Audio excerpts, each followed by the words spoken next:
చదువుతో పాటు skills, placements తో పాటు సక్సెస్ సందీప్ యూనివర్సిటీ మాత్రమే అందిస్తుంది.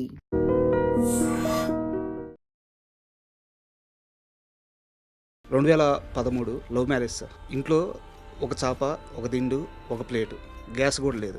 దీంతో నా సంసారం మొదలైంది. ఆ టైంలో నాకు ఉన్న ఒకే ఒక్క బలం ఏంటంటే, మీ షాక్ సినిమాలో చెదిరే జుట్టు చెమటే మధురం, కొద్దిగా పెరిగే కొలత మధురం, తిలకం మధురం.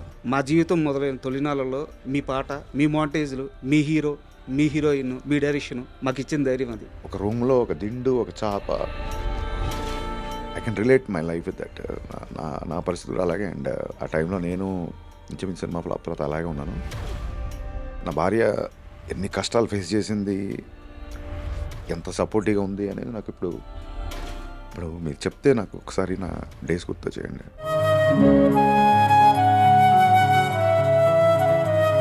ఉస్తాద్ భగత్ సింగ్ అనేది ఎంటర్టైన్ చేసే సినిమా. మీరు ఇలాగా ఎమోషన్తో స్టార్ట్ చేస్తే ఈసారి పెర్ఫార్మెన్స్ బద్దలైపోద్ది. మీ బట్ దెబ్బలు తగిలినాయి కదా మీరు.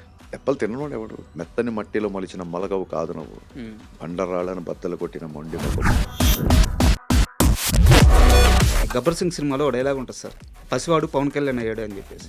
ఉస్తాద్ భగత్ సింగ్కి వచ్చేలాగే పవన్ కళ్యాణ్ డిప్యూటీ సీఎం అయ్యాడు. సో హ్యాండిల్ చేసే విధానం మారుద్ది. భయం పెరిగిందా, బాధ్యత పెరిగిందా? శ్రీశ్రీ పద్యానికి, శ్రీశ్రీ వాక్యానికి స్వాగ్తో ఉన్న ఒక ప్యాంటీ షర్ట్ వేసి దానికి ఒక మనిషి రూపం దాలిస్తే దట్ ఈస్ పవన్ కళ్యాణ్.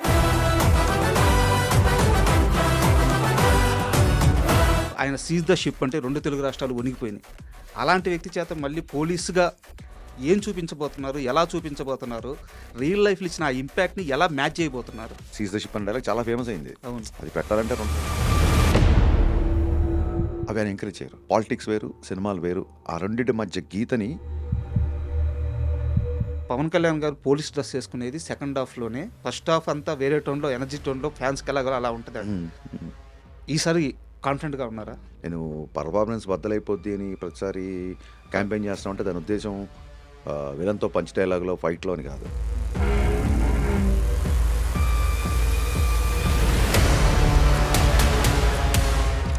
ఈ ప్రాజెక్ట్ మీద కాస్త నెగిటివ్ ఉండింది. ఎందుకంటే ఇది పోలీసుడు రీమేక్ అనుకోని భ్రమలో కొంతమంది ఉండి ఒక రకమైన నెగిటివ్ ఉండింది. మొట్టమొదటిసారి దాన్ని తీసేసిన వ్యక్తి దేవిశ్రీ ప్రసాద్. సంగీతం దేవిశ్రీ ప్రసాద్, బ్యాక్గ్రౌండ్ స్కోర్ తమన్. వాళ్ళిద్దరు మ్యూజిక్ డైరెక్టర్ కంటే కూడా నాకు చాలా బెస్ట్ ఫ్రెండ్స్.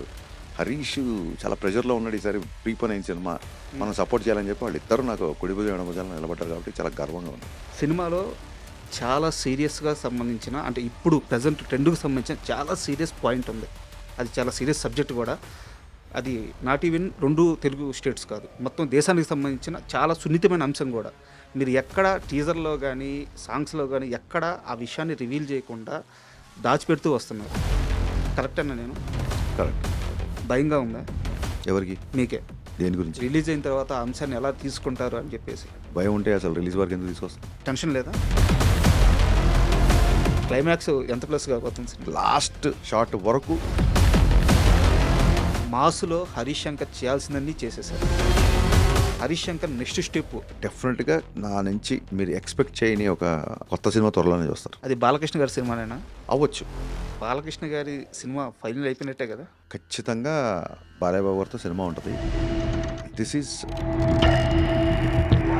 మీరు దానవీర సూరకర్ణ డైలాగు ఎన్టీఆర్ గారి చేత చెప్పిస్తారు. అవును. బట్ అప్పటికి ఎన్టీఆర్ గారికి ఆ క్యాపబిలిటీ ఉంది, ఆయన చెప్పగలడు, మ్యాచ్ చేయగలడు. కానీ ఏ డైరెక్ట్గా ఆలోచన రాలేదు. మీరు మాత్రం ఎందుకు చెప్పించారు? 18 ఏళ్లకే సింహాద్రిలు, ఇండస్ట్రీ హిట్లు, ఆదిలు, విపరీతమైన ఒక గంభీరమైన పాత్రలు చేసేసి, ఒక సీమ బాధ్యత అంతా భుజాల మీద వేసుకున్న భారీ పాత్ర లేకుండా ఒక కుటుంబ బాధ్యత అంతా వేసుకున్న పాత్రలు ఇలాంటివి చేసేసి ఆయనలో ఉన్న